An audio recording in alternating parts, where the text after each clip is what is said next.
Okay. I believe we just are going live right now, so I'm going to keep an eye on YouTube. If you can hear us and everything's turning out well, give us a thumbs up. But welcome to the CS40 Ultra Backpack live event.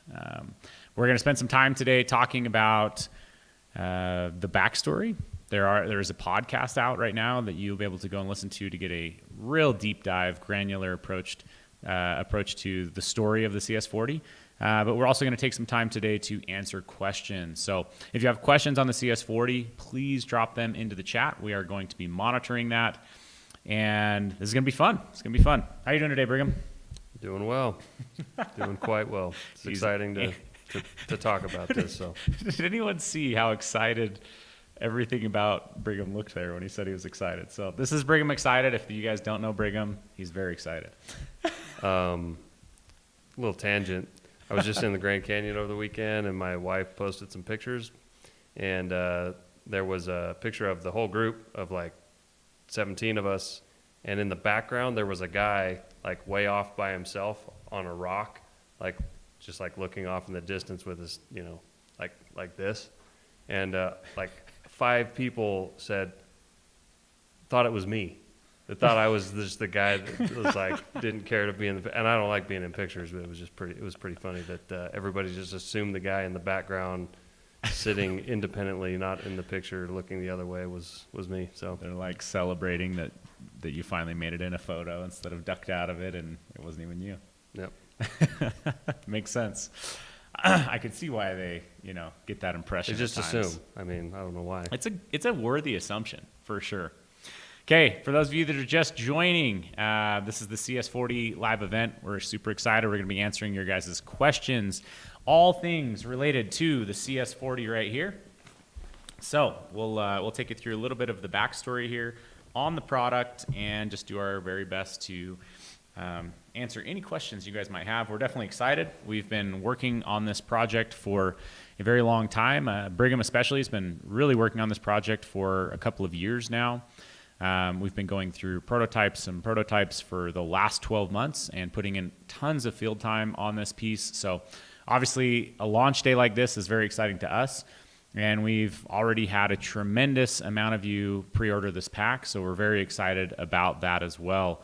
This is definitely a pack that I'm beyond excited to get shipped out to you guys. This is a pack that when you put it on and you use it, you can feel the difference. And I think it's just going to be a highly, highly rated pack. So I'm very excited to not only pre-sell it, I'm very excited to be able to ship these out in August to everyone and have you spend your own trail miles with the pack and see the difference for yourself. Okay, I'm going to look through chat here. Again, if you're just tuning in, make sure you ask some questions right here in the chat so that we can answer those. We've got some team members back behind the camera that will help us field some of those. So hopefully we don't miss any of your questions. And just to note here, we also have a deep dive podcast that you can go check out on this piece if you want every single detail. But let's just start with a little bit of background story here, Brigham, while people are jumping onto this live and why we designed the pack and kind of a high-level overview of the background story of this pack. So describe, I guess, Brigham, in your words, what were we hoping to accomplish when we set out with this particular pack project?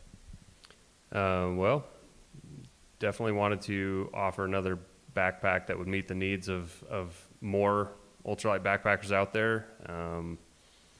We understand and acknowledge that not everybody likes the same thing, and so as a backpacking company, having one backpack wasn't the end goal, and we wanted to accommodate and get something out there for people that are like even more ultralight focused, more minimal. So we wanted to have a backpack that's lighter, more minimal, hopefully more comfortable. As we progress in all things we do, we want to improve. So we wanted to improve comfort and maintain durability. So, who did we design this pack for? I would say a high mileage hiker, like a long distance. You could call it a through hiker or a section hiker, but generally the backpacker out there with minimal weight, doing maximum miles day after day. Yeah.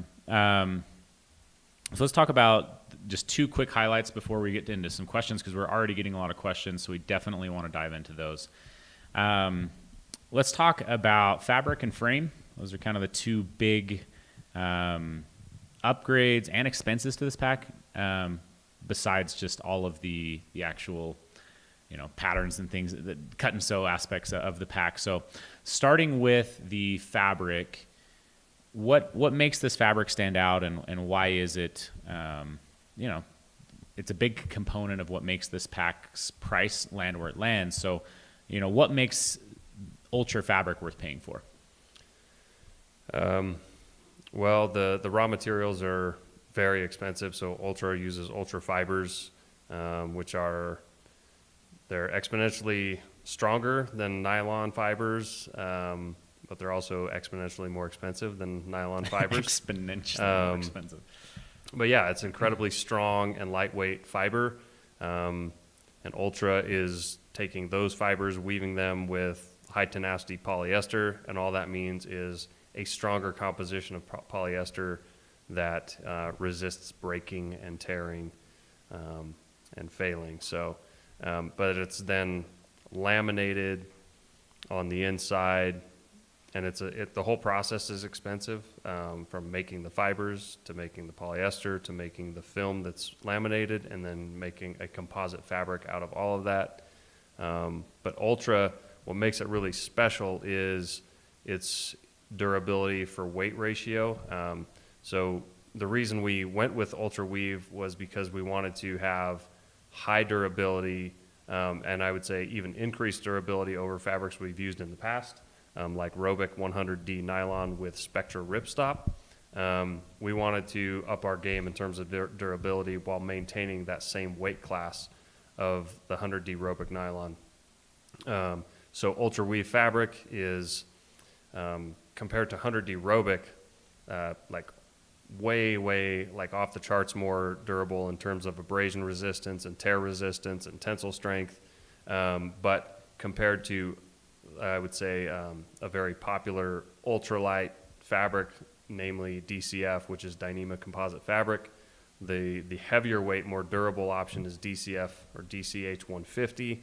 And Ultra Weave is 6 times more abrasion resistant than that. And it's twice as strong in terms of tear resistance and tensile strength. So that's really where we started to focus on the benefit of going with Ultra, because we don't gain any weight in terms of nominal fabric weight, but tons of durability. Well, and I think many people wrongly assumed that we did not use Ultra fabric on our first pack, the Shadow Light, because we didn't want the price of Dyneema composite fabric. Sorry, not Ultra. I think a lot of people assumed that we didn't use Dyneema composite fabric on the Shadow Light because of price point. But that's actually not the case. We did consider it. We looked at it, and we just didn't feel like it was durable enough, and that we liked it enough in the pros and the cons of that particular fabric to use it. So instead, we designed our own fabric with a mill to have a Robic nylon, so it's more abrasive, abrasion resistant, but also has that strength of the UWH MPE.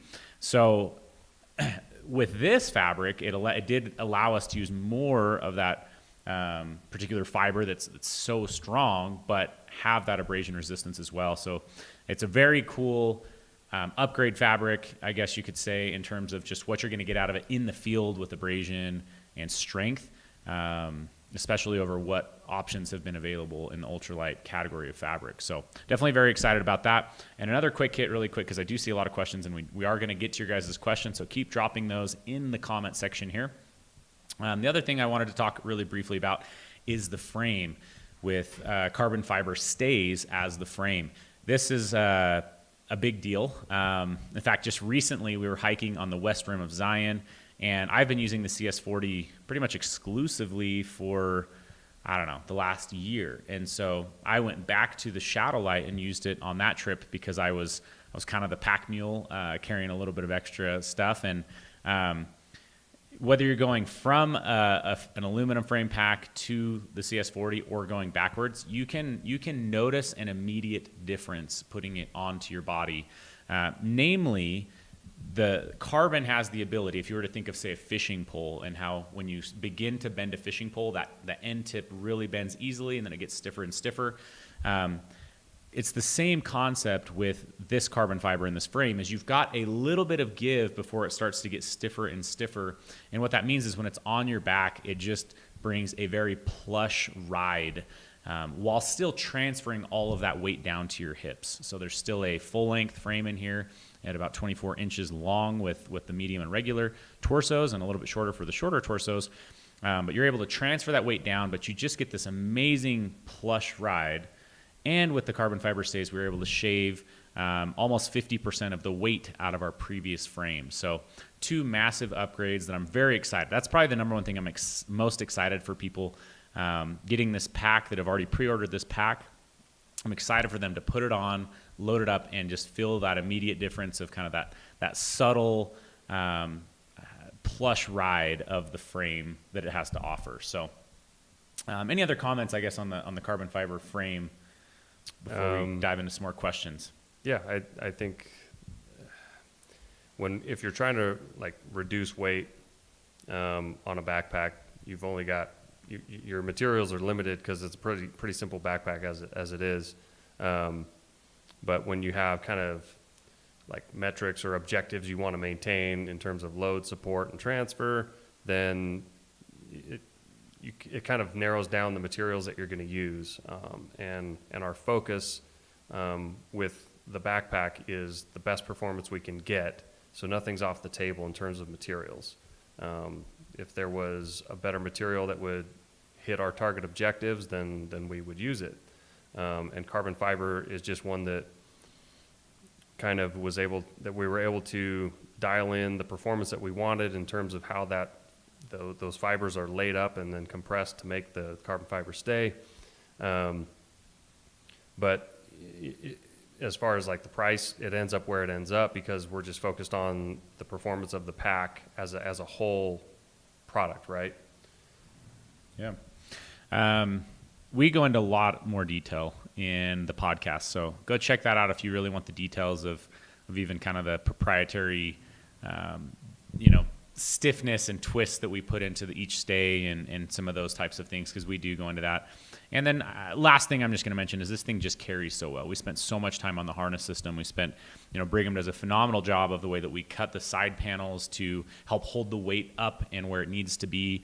Yes, we have side compression on this, but really those are more for strapping things to it, because the way that this carries, it really, and the way that it's cut, really just holds the weight right where it needs to be. And it's a pack that will carry extremely well for you, especially when you're a high mileage hiker.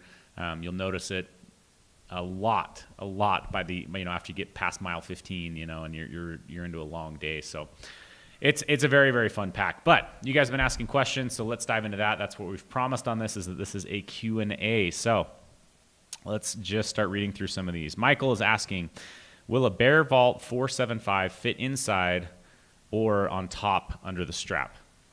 Yeah, both. It'll fit inside, and it will also fit on top with the over-the-top strap. Now, our recommendation is always going to be try to fit it inside. You will feel more comfortable as a hiker having the weight lower on your center of gravity than extending on the top of the pack. And that's quite realistic, because that's food that would otherwise be inside your pack, as opposed to sitting on top of it. So yes, it will fit inside the pack and it will fit on top of the pack as well. I will say, if you're like trying to extend the backpack, the roll top extension all the way out and then buckle it, it's not designed to accommodate a Bear Vault when you're filling it up so full that it's extending 6 inches above the top of the pack. Yeah, definitely a good question for sure. Other questions we got here. I'm curious about the inside of the bag / organization. So on the inside of this bag, we do not have any additional pocketing, but what does come with it, we'll see if we can just show it to you inside of here, is going to be a water bladder clipped in here, sleeve here. So if you can see here, this is going to come clipped in, and this is so that you can carry a water bladder if you're someone who carries a water bladder. But you could essentially use this as a little bit of organization, or you can clip this and pop that out of the pack. That's up to you. But as far as on the inside of the pack, that is going to be the only organization offered. The rest of the organization is just going to be with your own, stuff sacks and dry bags, which is what we're doing most of the time. So, all right, moving down the list here.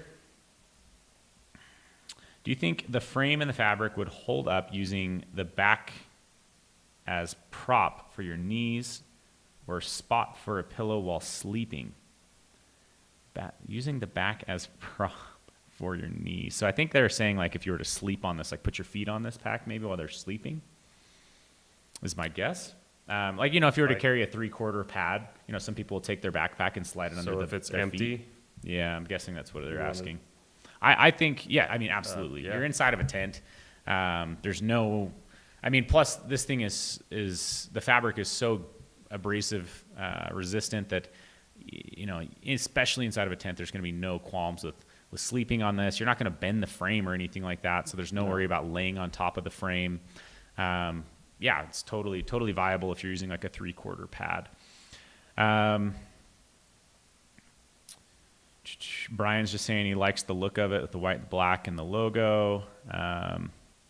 Justin's asking if it will come in different colors. Not on this run. This is the one and only color. These are some pretty expensive packs to produce, and to produce additional colorways would have been just one more step and one more potential expense. So if you guys love these, which I expect that you will, we'll be ordering more, and at that point we'll look at additional colorways. So be on the lookout for that just in future, but not for right now and not in the near future. Will there be a CS40 in the future? Taking all suggestions. Not at the moment. It's not on paper, but yeah. I would just say this: we're always going to be designing packs. We now have, 3 packs essentially, including the Coda UL. But we're going to continually and always be designing packs. So, but not in the works at the moment, Brian. All right, Jeff is asking this: can the frame handle packing game out if used for hunting? It depends on how much weight you're talking and how much game you're talking. So it is not designed to be a hunting pack or designed to pack out heavy loads of weight. This is an ultralight backpacking pack. Our recommended load is 35 pounds. Do you want to expand on why the rating is 35 pounds? If you would ever go higher, or like what does that mean? Does that just mean it'll be comfortable at 35 pounds? What? Yeah. We're never going to recommend people take this to actual limits. That places a liability on us. We still have to act like a business. But yeah, 35 pounds is our maximum comfortable load rating. And that's, verified mile after mile. And we feel like the bulk of the people using this pack are going to be below that. And so it's kind of designed around that. So yeah, it's not intended to be a hunting pack, and it's not intended to pack out heavy loads of meat. If you guys want to see a video of us packing heavier weight, maybe drop that in the comments, and we'll play around with just taking things to different levels just for the heck of it. But no, absolutely designed for 35 pounds. But I am just curious now, like what would happen if I put in more? Because I personally haven't tested it past that. So, okay, additional questions here. Got some people just saying they've pre-ordered it and they're excited. We're excited for you as well. This is available in pre-order as of today, and we do have a limited number, or actually we've blown past the limited number, but we decided to keep it open one more day. So if you want the best possible price on this pre-order, make sure to pre-order that as soon as possible. It'll be available for about the next 24 hours at this price before the price will jump up. but we didn't quite anticipate selling through those so fast, so we decided to leave it open for about a 48-hour window at this lowest pricing tier. So these are on pre-order right now. If you want the best possible price, order within the next 24 hours, next day, before the price jumps up. All right, Terry's asking 40-liter internal or total volume. So it's a great question. The volume of this pack, it is 40 liters on the internal main compartment. Now, how many rolls on the top was that, Brigham? Let's roll down 4 times. So if I was to take this right here and roll this 1, 2, 3, 4 times, and then buckle that, the main compartment here still has 40 liters in there. So obviously you could roll it maybe as little as 2 times. You'd gain some capacity in the main compartment, but then all of your external pocketing is additional. We estimate that this piece with those additional, I say estimate because I think we might even know the numbers. It's calculated. If you go, so stretch pocket in the back 6, 2 on each water bottle, 1 on each hip. So I think it's 53 total. 53 total, and I will say this, I have seen some numbers out there on some competitor sites, I guess, where they max these things out. So 6 may even be, I mean, I've seen people list these pockets of being able to hold like 10 liters, but anyways, 53, 52 total. So just keep that in mind. We're definitely not over-promising on volume with a 40-liter name. You're going to be able to fit a lot of things in here. There's definitely not like a minimal 40 liters with everything included. So great question, Terry. Do you suggest sizing up if I'm between 2 sizes, torso around 21 and a half? That's a pretty tall torso if they're measuring from hip bone to top of their back. I believe I'm like an 18 and a half. Yeah, 19, I would go with the large torso. So I would guess we're going to recommend the large for you, Kevin, if you're truly measuring from top of hip bone to that bottom vertebrae in your neck there. Yeah. So, okay, continuing down, answered that one. We already talked about how the fabric compares to Dyneema. Is it waterproof? The fabric is incredibly waterproof. The backpack is not rated as waterproof. The breach point for any backpack is always going to be stitching and seams. Why would we not tape the seams, Brigham? Well, really, durability issues. If you tape the inside seams, they're going to be like the first failing point. But I think the best and most efficient waterproofing is using dry bags. Yeah, I think from my perspective as well, I would never want someone to rely on the bag being completely waterproof.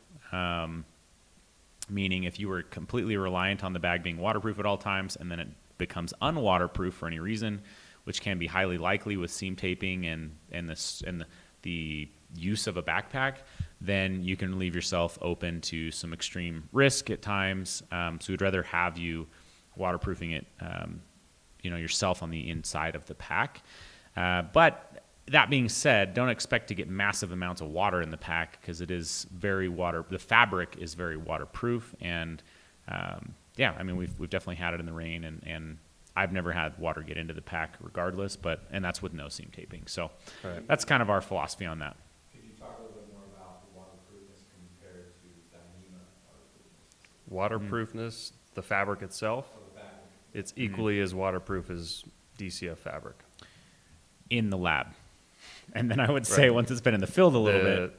Yeah, that's the big difference is if you're talking about the fabric itself, in a lab testing, this is going to be equally waterproof to Dyneema. However, in field use, the fabric itself is much more likely to maintain that waterproofing than DCF fabric because DCF fabric is so much less abrasion resistant and more prone to tearing or getting holes poking through it. Over the long run, this fabric will hold up much better than DCF fabric. Yeah. Here's a good question from Brian Henry. Have you changed your packing organization from your Shadowlight setup? for optimal carry comfort. Any recommendations? I don't think I've changed much. The shadow light has more volume, I would say, like in the very, very bottom. So sometimes, I don't know, sometimes I'll get my sleeping bag just sideways down here, and sometimes I'll kind of put it side by side with my tent and whatnot. But I would say optimal carrying is to get your sleeping bag right here. And both me and Brigham have been doing this. If you turn this sideways, you're going to see this cut, how it cuts down and around right here.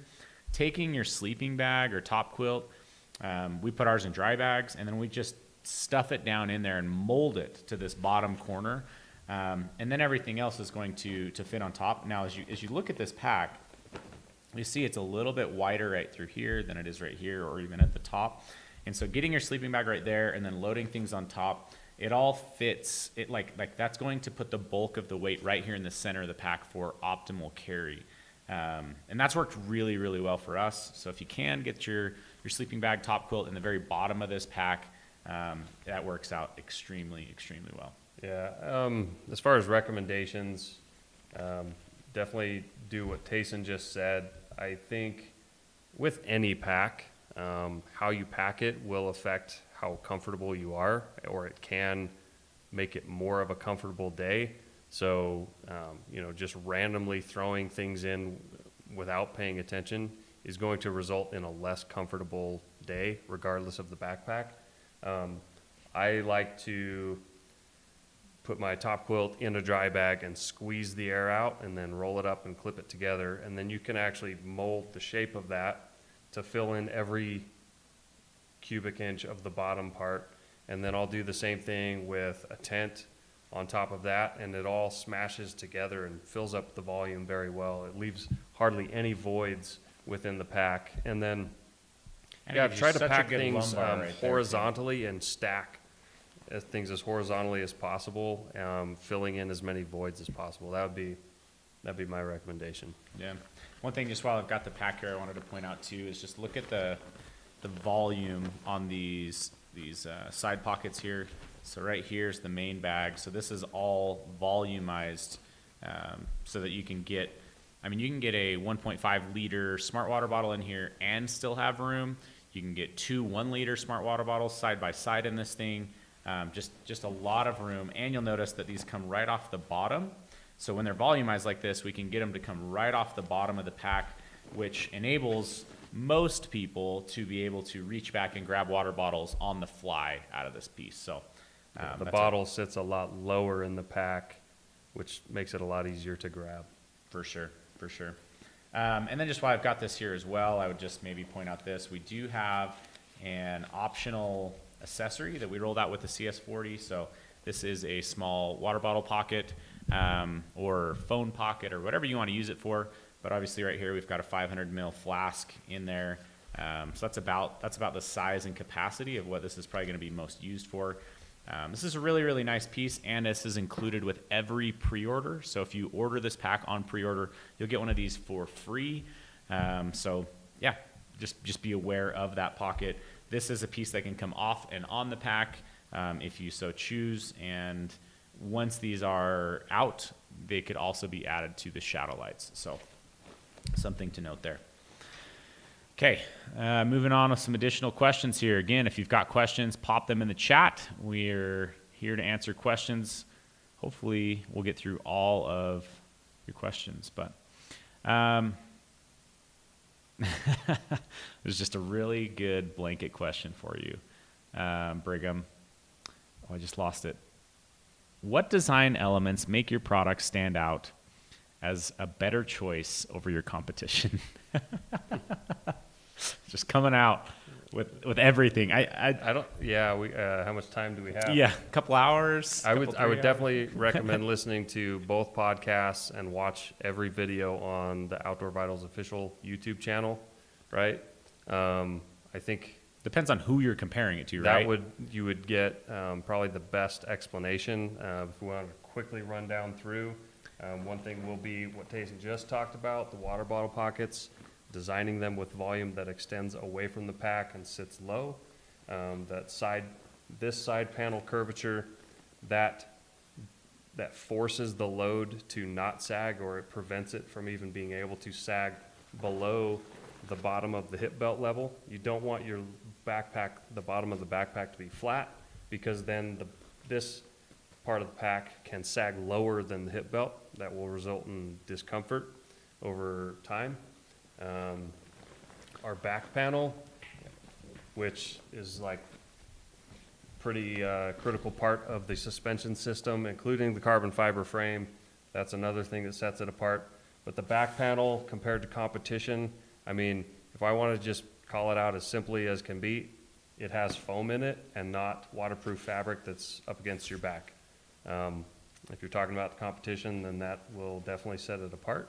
But there's a lot more design element that goes into the back panel that I would say is going to be covered a lot more in the podcasts and in videos. Just pointing out like the volumization, like there are packs out there that is just one sheet. It's just a big tube that can cause even additional barreling to happen into your back. But I would sum up the answer to that in that our pack is highly focused on load carry comfort.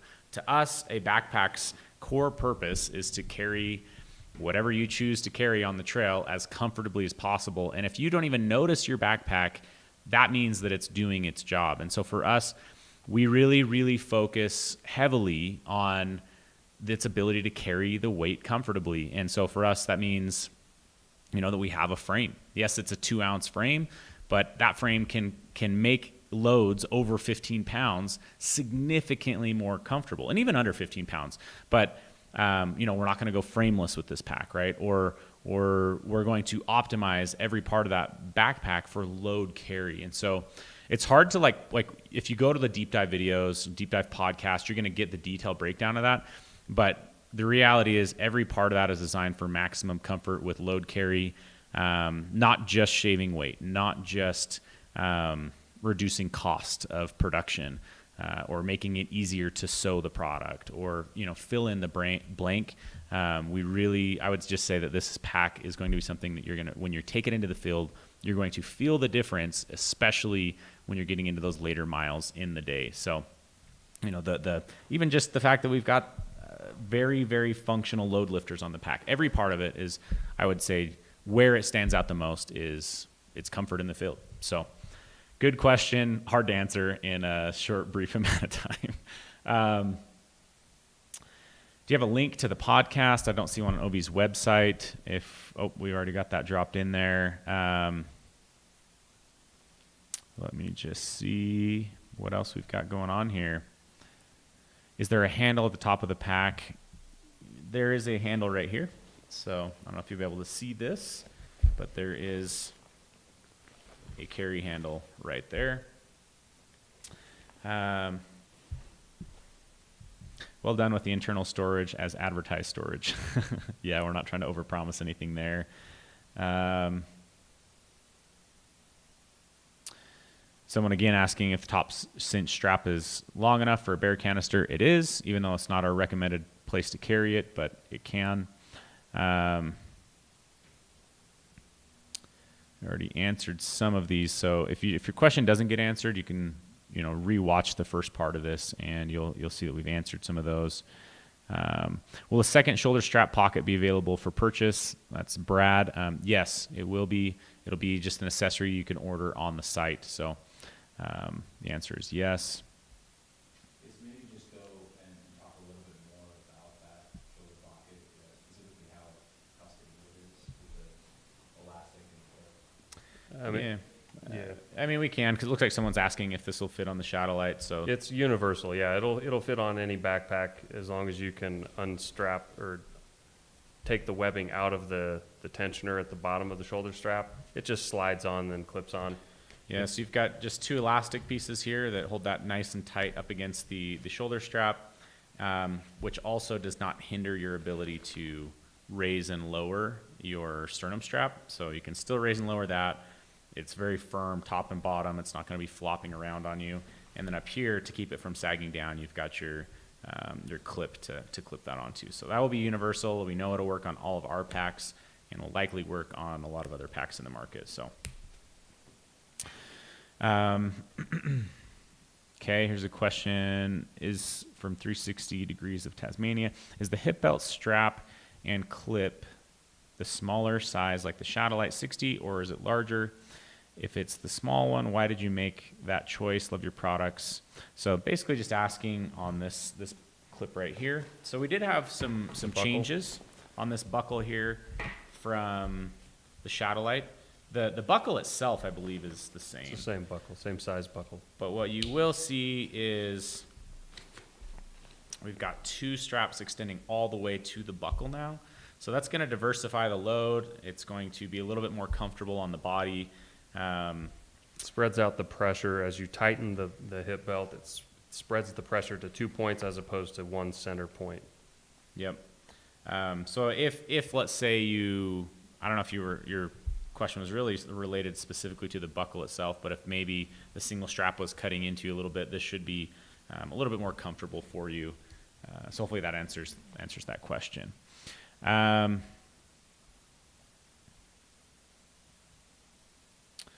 All right, going back to the frame, what helped you decide to not use any horizontal stay/component? So that's a good question. Yeah, comfort and mobility. So the ability of the pack to vertically stabilize and transfer the load to take the weight off your shoulders, but also at the same time allow the pack to move more consistently with the way that your body shifts. You have your spine as a center structural point, but when you take steps, your arms, they're opposite your feet when you take a step, so your body is constantly twisting. There's always torsion. And having the two independent stays with no cross member or anything like that allows the pack to move much more freely and have way better mobility, especially in steep, uneven terrain, stepping up over rocks and logs. It's much more noticeable when you're kind of going over very uneven terrain. Okay.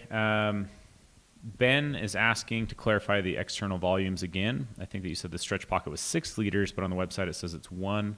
We'll have Derek check the website. But again, the back pocket here, 6 liters, 2 liters of volume on each side pocket, and then 1 liter on the hip belt for each of those. So that's where you're getting up to that 52 liters of volume. And then you can also extend the top just a little bit and probably gain a liter or 2 there. So, but we'll check the website, make sure that that's accurate. Okay. Just got some people just saying that they've pre-ordered. So thank you so much if you've already pre-ordered. We're definitely excited for you. It's been very fun to get this launched out. And as far as just other questions, we're kind of poking around the internet to see if there was any additional questions out there. I think let's touch on this for just a second. Anytime you launch a product, you've got these type of questions that'll come up. Why the price lands where the price lands. If you've been a fan of Outdoor Vitals for a long time, you'll have seen that, in our earlier days starting out, we definitely had some products out there that were more affordable, per se. And really the evolution of that has been one that's been very strategic. And it's I would say that the goal of building the company to where it's at right now, where we're able to design products at this level with these components, with the partners that we have, has always been the goal. But when I first started this company years ago, we did not have those abilities. And so with this pack, really the idea and concept behind this pack is that this is not so much that this pack is for everyone. This pack is designed to aid those that are going out and hiking big miles, big trails, long distance hiking, or people that are just very honed into the performance of their gear. They want the best performing gear out there. To us, having the best performing gear out there helps you connect to the outdoors, which is our purpose here at Outdoor Vitals, is to help people connect to the vital outdoors. Like I said, if you were to be hiking and let's say you just had a frameless pack and you were trying to do something like the Uinta Highline Trail, and you have 5 days of food in there, is that pack going to help you connect to the outdoors, or is it going to be a pain point in your setup, right? So our whole concept with designing this wasn't around a price point. It wasn't around anything except pure performance.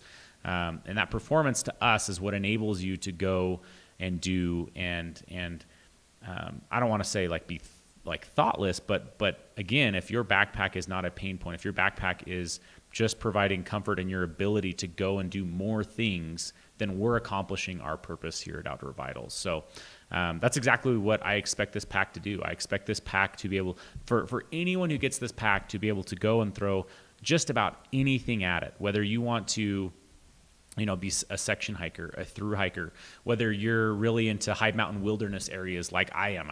I'm so I just am pulled into these high mountain wilderness areas that can mean 5+ days of food carries and gear carries.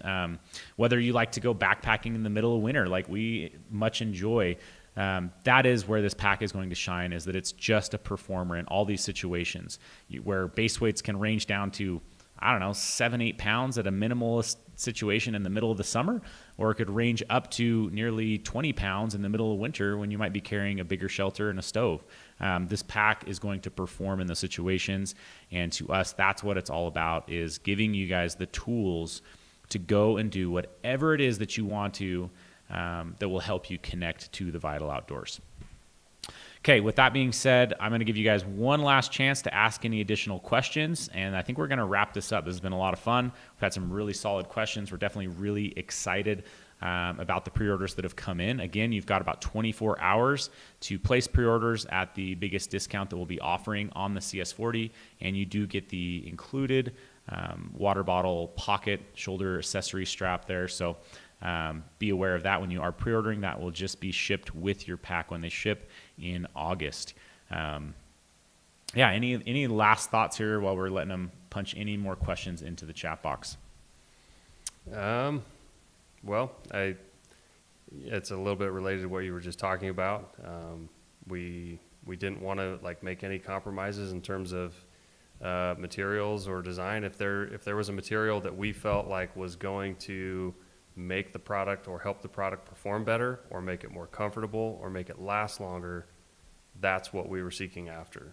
We were absolutely not seeking after making something that was, really good for the price, that was in a certain budget range or price point range. It was all about finding every edge that we could take advantage of and just try to make the best product that we can, that will perform the best that we can make it for those people that it appeals to. Yeah. Okay, a couple last questions. We've got, are the hip belt and shoulder pockets waterproof?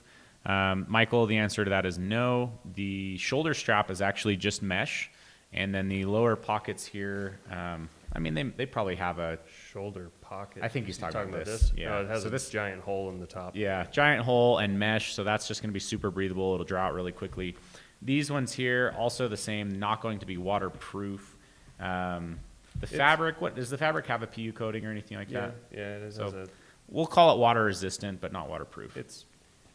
I've done a lot of hiking in the rain, and it takes a lot to accumulate any meaningful water on the inside, and I'm talking a few drops of water.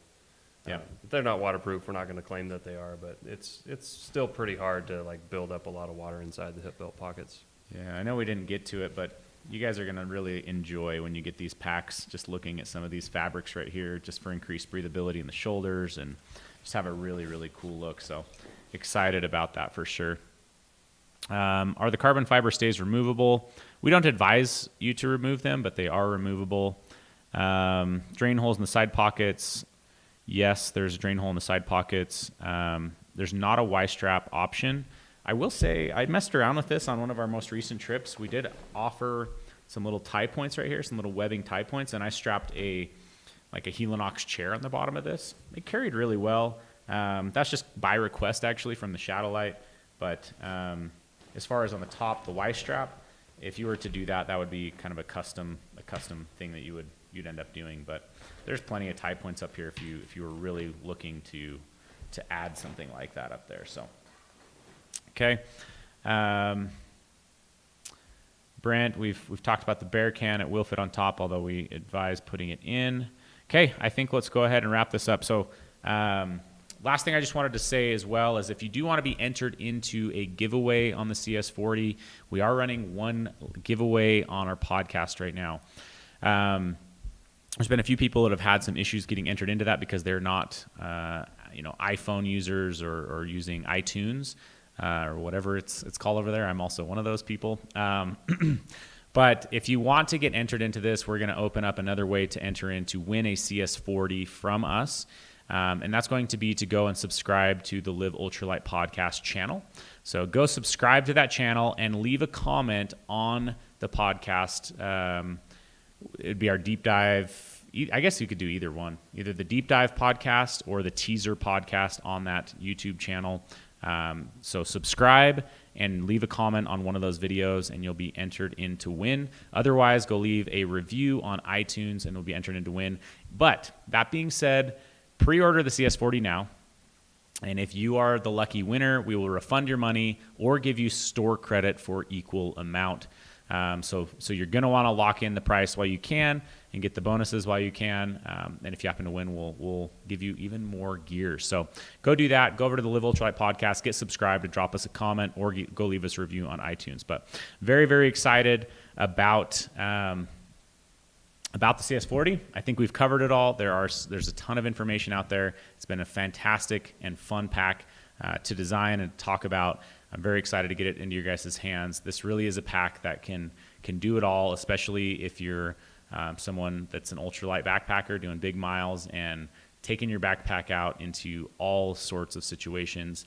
It really has the ability to do it all, and you're gonna love that carbon fiber frame and just its plush ride on you. So, okay, with that, we'll go ahead and wrap this up. Thank you so much for joining with us live on this Q&A. Make sure that you guys are subscribed also to this channel, and if you haven't yet, you can also go watch our Highline documentary, which premiered about 2 weeks ago. It's a very fun one to watch, and you'll get a lot of sneak peeks of the CS40 in action, at least of the prototypes we were testing a year ago. Okay, we'll see you guys. Thank you.